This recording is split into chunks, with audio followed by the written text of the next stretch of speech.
நான் நடிப்பதை யாரும் தடுக்க முடியாது. தயாரிப்பாளர் சங்கத்தின் எச்சரிக்கைக்கு நடிகர் விஷால் போட்ட பதிவு. தயாரிப்பாளர் சங்க தலைவராக நடிகர் விஷால் இருந்தபோது 12 கோடி ரூபாய் அளவுக்கு பண மோசடி செய்திருப்பதாக அவர் மீது குற்றச்சாட்டுகள் அடுக்கப்பட்டது. இந்நிலையில் தற்போது நடைபெற்ற தயாரிப்பாளர் சங்க கூட்டத்தில் விஷால் தலைவராக இருந்த சமயத்தில் சங்க நிதியை தவறான முறையில் பயன்படுத்தி இருப்பதாகவும் வரவு செலவுகளில் சுமார் 12 கோடி ரூபாய் இழப்பு ஏற்பட்டதாகவும் குறிப்பிட்டிருந்தனர்.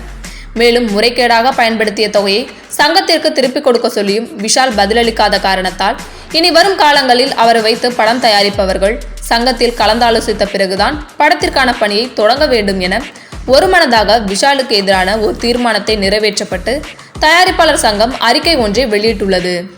இதற்கு நடிகர் விஷால் தற்போது தனது ட்விட்டர் பக்கத்தில் இது தொடர்பான விளக்கங்களையும் தனது நிலைப்பாட்டையும் அதிரடியாக அறிவித்துள்ளார். அதாவது, தயாரிப்பாளர் சங்க தலைவராக நான் இருந்தபோது செலவு செய்யப்பட்ட பணம் அனைவரது ஆலோசனைப்படியே கொடுக்கப்பட்டது. உங்கள் அணியில் இருக்கும் கதிரேசன் என்பவருக்கு அது நன்றாகவே தெரியும். அந்த பணம் எல்லாம் நலிந்த தயாரிப்பாளர்களுக்கும் அவரது குடும்பத்திற்குமே செலவு செய்யப்பட்டது. மேலும் உங்களுடைய வேலையை ஒழுங்காக பாருங்க. இரட்டை வரி வசூல் முறை, தியேட்டர் பராமரிப்பு கட்டணம் என ஏகப்பட்ட பிரச்சனைகள் உள்ளது. அதையெல்லாம் ஒழுங்குபடுத்துங்கள். விஷால் தொடர்ந்து படங்களில் நடித்து கொண்டுதான் இருப்பார். என்னை யாரும் தடுத்து நிறுத்த முடியாது என்று உறுதியாக கூறியுள்ளார் விஷால்.